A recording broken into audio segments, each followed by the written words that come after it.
Morning, everyone.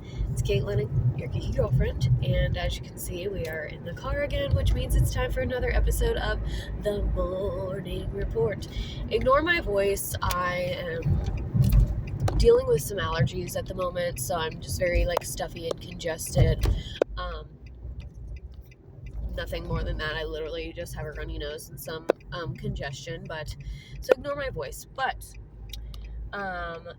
this week's episode is a book that I have had on hold at the library for a decent amount of time. I think this book was released in June, maybe even May, and I finally got it in September. So this is my, maybe quarterly shout out to use your library and the resources, because you can get great books. You do have to wait a little bit longer for them, but when you get them, they are worth it. And actually the last two book reports that we've done have been library books. And this one I was really excited about because I love this author. I've read several of her books already. You can find all of the reviews in my channel. And that author is Hazelwood. And as you recall, if you've been following me for a while, we actually finished off the Love Hypothesis trilogy this year. And I use the word trilogy loosely. If you watch the full reviews on my channel, they are a trilogy in that they have similar storylines, but they follow different characters. The characters do intersect in mild ways. So it's all considered the same universe, but you can read them in any order. So those books would be Love Hypothesis, Love on the Brain, and Love Theoretically. And I finished off Love Theoretically this year, in I think January of this year. So loved that, and love that series. And I love Hazelwood as a writer. I think she writes exceptional characters and typically tells a good story. Now today we're going to be talking about Problematic Summer Romance, which is her newest release, and this is part of the Deep End Not in Love collective. To my knowledge, it's especially connected to Deep End, but I do think that there are connections to Not in Love as well. So I think this might be the third in this collective, even though the titles are kind of not as streamlined as the Love Hypothesis collective. But anyway, so this was a book club book that unfortunately I just didn't get from the library in time, so I finally am reading it and reviewing it. And I will say this one was not the strongest for me. It was not the strongest hitter for me. I preferred the Love Hypothesis collective, all three of them, more than this one, especially Love on the Brain and Love Theoretically. I particularly liked those, and I liked those especially more than this one. And even the Love Hypothesis, I feel like overall I liked more than this book. Not that it was not good. I still gave it, I think, a 4, because there are some charming parts in it. The scenery especially, I've never been a person who really wanted to travel to Italy, especially just because I feel like Italy is kind of one of the biggest touristy places to go, but this book made me want to visit Italy, especially the Sicily region. And Hazelwood does write a little note in the back, an afterword, that talks about her love of the region. And just the scenery where the book takes place is stunning. Made me want to take a vacation to somewhere tropical, somewhere warm, and somewhere with crystal clear, pristine water, because that's what they describe in the book. And in true Hazelwood fashion, I think she writes a good character. I think the characters are developed well. My problem with this one is it just was not some of the tropes that I typically go for. Now, that's not to say that, you shouldn't branch out and try things that are different from what you normally read. But my biggest tropes that I like in romance or romantasy are enemies to lovers, fake dating, and forced proximity. And we do have one of those in this with the forced proximity. Essentially, the premise is the lead and the male lead end up at the same wedding, and it's the female lead's brother that's getting married. And apparently one of the other two books in this collective kind of talks about either their relationship or one of the friends that's mentioned in the book. And this is so terrible. I just finished this book a couple of weeks ago, and I cannot for the life of me remember the characters' names. And that's terrible. They are gone from my brain. So just ignore that fact. Blame it on the placenta brain, the pregnancy brain. Blame it on the fact that as soon as I finish a book, I immediately start another one. Whatever the reason is fine, because I am a little bit embarrassed that I can't remember their names. But again, I think that goes to show how there was a lack in connection with me and these characters. Whereas in the previous books that I've read from Ali Hazelwood, I felt a little bit of a stronger connection, especially to the male characters. Like, I can remember almost all of their names. And I think it was because I didn't really, like, I don't know, there was something about it. So the main trope in this one is age gap, which for me,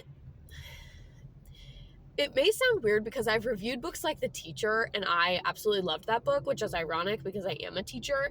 But for me, the age gap trope is a little bit on the cringe side, and that's just a personal preference. Like, there are 13 years in between the female lead and the male lead in this book, which is one of the roadblocks to their relationship. Now, I will say the flirtation and the tension and all of that is written very well, and there is a gradual buildup to this release of tension. And when they finally have the moment where they get together, attempt to get together, whatever, I'm not trying to spoil it, it feels like it has been a long time coming.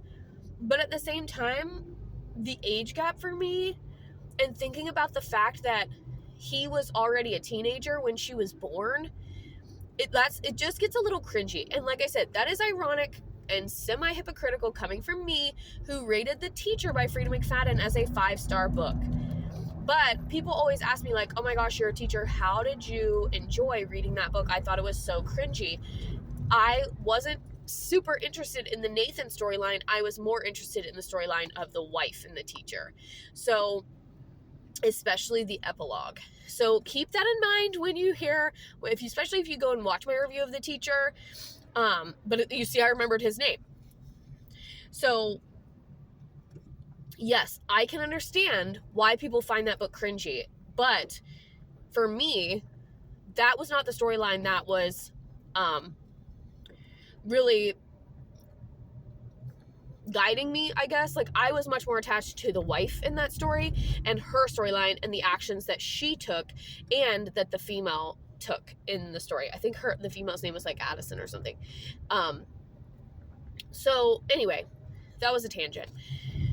But the age gap for me is a little bit cringe. However, I like forced proximity, and some of the locales in this book are really tropical. It kind of reminded me of Joy Segura's Temple of Swoon, or Raiders of the Lost Heart, Temple of Swoon is the second one. I haven't read that one yet. But it kind of reminded me of that. Like, some of the places where some of the more spicy scenes happen were not in a traditional, like, bedroom setting. They were like in this tropical cave or wherever. So I liked those pieces. Now let's talk about the spice level. So I feel a sneeze coming on.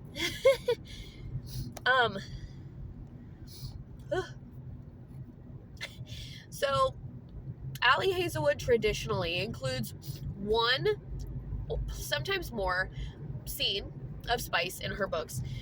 This one, and like I said, you can go back and watch all of my Ali Hazelwood reviews and hear my individual ratings for each of the books on spice. I always try and include that in my Goodreads review. I feel like maybe for this one I forgot that, but no, I think I put it in there. So I always rate everything on a pepper level. This is like a trendy thing right now. And there were scenes that I was really into and was really, and for me, and I also have a whole video here on my channel about how I determine how spicy a book is, because I've talked to different people and everybody's rating of spice is different, and how you come to that rating is your own opinion, but also there are different parameters for how people measure spice and like what makes something spicy for them. So for me, if a book makes me want to act on my own urges, and like makes me have feelings, I'm gonna rate it as like probably a 3 spice. If it like is getting there but then something turns it off, then it's gonna be like a 2 spice. And anything that like is closed door, doesn't give me any feels, is gonna be that 1 spice. So this one for me, I gave like a 2 to a 2.5, which may seem shocking to some if you've read this book, because some people would be like, oh my gosh, like I felt like this was so spicy because there's a lot of different acts of intimacy in this book, and they talk openly about what they want to do to each other in this book. I like that. I don't mind dirty talk in a book. But what got me was the fact that Hazelwood has a pretty bad habit of using the "see you next Tuesday" full word when writing these scenes, and that word for me is it's a turnoff. Anytime I see that, I'm just like, okay, I'm done. Like anything that I was feeling or anything that was building up is just gone when I see that word. And unfortunately, that's what happened in this book. So that's why I rated it, I think, a 2 to a 2.5 spice, depending on your level. But again, how I rate something for spice is way different than how other people rate something for spice. For example, I didn't really think Verity was that spicy, but other people rated Verity like a 3 or a 4 pepper. Same with Fourth Wing. I felt like Fourth Wing was way more intense in terms of spice than Verity. I gave it a 3 pepper, but some people literally gave that book 5. So depending on what you like, how much spice you read, how much you want to see, or visualize, or endure or experience while reading, then it's going to affect your spice level rating. And so, like I said, that was the reason for me that I only gave this one a 2, but other people will probably rate this a 3 or a 4, given that there is a decent amount of intimacy in this book. And like I said a second ago, there are different acts of intimacy described in the book. And there's also a lot of emotional intimacy being built on, which I liked that part.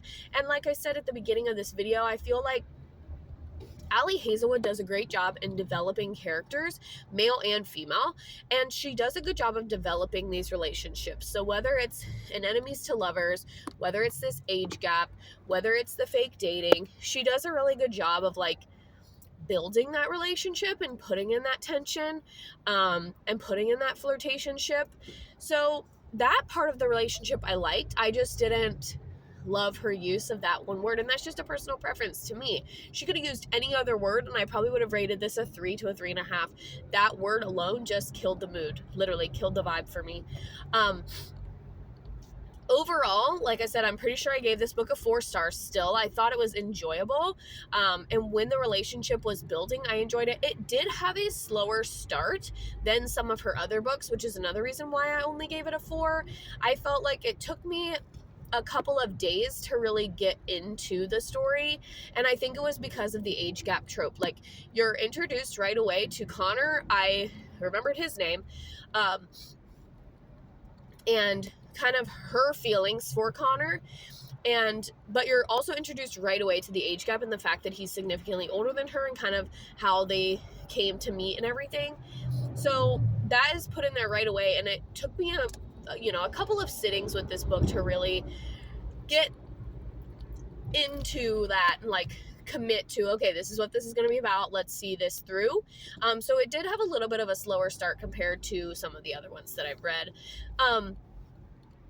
Overall, I still enjoyed the experience reading. It was a nice like end of summer read, so that we can transition into more like fall spooky thriller books, which is what we're going to try and do, especially this month, since today is October 1st when I'm filming this video. It doesn't feel like it here in Ohio. As you can see, I'm wearing a tank top, but hopefully gonna transition into more like mellow, cozy reads, especially this month and then the next month moving forward, and do more thrillers and fall vibe books. So this was a nice like end of summer book. We do have a lot of nonfiction books that I really have to finish. Like, I'm working my way through What to Expect When You're Expecting. I've been trying to go like based on where I am in my pregnancy. So now that we're into the 3rd trimester, I'm going to try and maybe pick that one up, get it kind of finished up. But also, I have like a pregnancy countdown book that I'm reading. I have some other books like on the docket that I want to read before or, shortly after baby comes, and we're running out of time. I still have a lot of time, but when I'm reading all these nonfiction books, it has made my fiction reading a little bit slower paced. So all that to be said, if you haven't read this one yet, it's still a good Allie. I don't think it's her best, but if you are new to Allie Hazelwood, this might be one that you could start with. And I did ask my friend if you needed to read Not in Love before this one. She said no. So I do plan on reading Not in Love and Deep End, hopefully by the end of this year, so I can cross this collective off my list. But like I said, I still felt like it was a decent Allie and it was a good read. I just didn't like it as much as her other ones. I enjoyed the Love Hypothesis trilogy as a whole more than this one. But I think that's all that I wanted to say about this book today. I hope you guys enjoyed this episode. Let me know down below if you like these videos. And if you're new here, you can hit that red button and subscribe for more weekly books. I have a book unboxing and review that we're gonna do. Hopefully I can get that recorded tomorrow and uploaded this weekend for you guys. And we've been dropping a lot of cooking videos. I'm trying to do like one video a week, so hopefully you guys have been seeing those. If you've missed any, just go scroll back through. But thank you all so much for being here. Thank you so much for watching. Let me know with a thumbs up if you like this video, and I will see you guys next time, and happy spooky season.